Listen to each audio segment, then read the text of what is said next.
ولأنصار زينب قصة حقيقية لأحد أبطال الحشد الشعبي المقدس سلام الحسين عليهم. أحبته سرا وأحبها سرا، لكنه أحب تراب وطنه جهرا،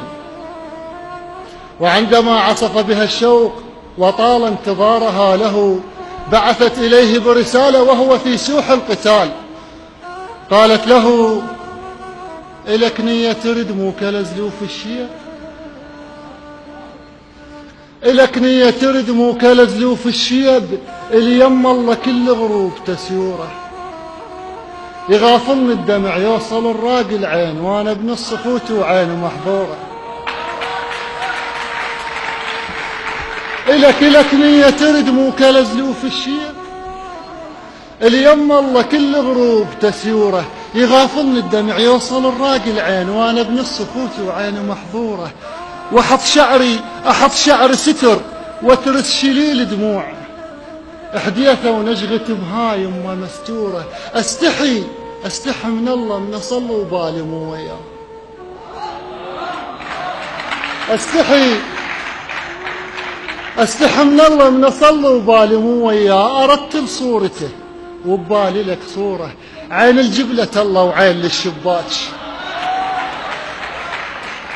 استحي من الله من اصلي وبالي مو وياه، ارتل صورته وبالي لك صوره، عين الجبلة الله وعين للشباك، عين الجبلة الله وعين للشباك، جفوفك ما نوت شباكي تزوره، اندليت السما من كثر ما دقبوب، اندليت السما من كثر ما دقبوب، رد مو شيلة ام ترست نذوره، رد شنه الوطن شاهو ضال عليك، اندليت السما من كثر ما دقبوب، رد مو شيلة ام ترست نذوره، رد شنه الوطن شاهو ضال عليك، بغيرك ينبن من ينهدم سوره، يقلها ارد وشلون ارد والوطن ما ينداف،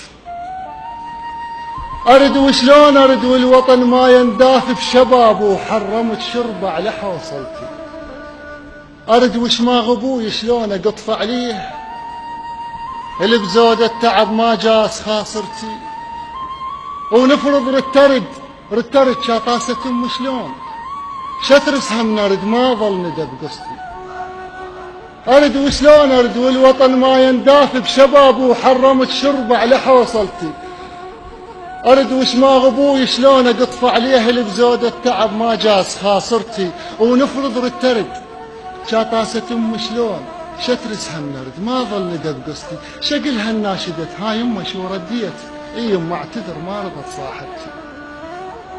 شقلها الناشدة هاي يمه شو رديت، اي يمه اعتذر ما رضت صاحبتي، أرد بس بشرط ما زورن العباس، شقل له جفوف عدي وما حميت اختي، أرد بس بشرط ما زورن العباس، أرد بس بشرط ما زورن العباس، شقل له جفوف عدي وما حميت اختي، إذا هيك العشق بطلت ما أشتاق، ولبن عمك الماهد سلمت حصتي، لو ان مختاضك يبين بزلفك شيب، أرد بس بشرط ما زورن العباس، شقل له جفوف عدي وما حميت اختي، لو ان هيك العشق بطلت ما اشتاق، ولبن عمك الماهد سلمت حصتي، اذا مختاضك يبين بزلفك شيب، السواتر شيبت من سولفة قصتي، انا من اشتاق لك يخنقني البارود، انا من اشتاق لك يخنقني البارود، واشبق بندقي تصورك انتي، والي صاحب استشهد قبل موته قال اعتذر مني لأن ما يحضر بحنتي، وبشرك راح أرد بس بوطن ملفوف ومو وياك أكشخ وحد بزفت.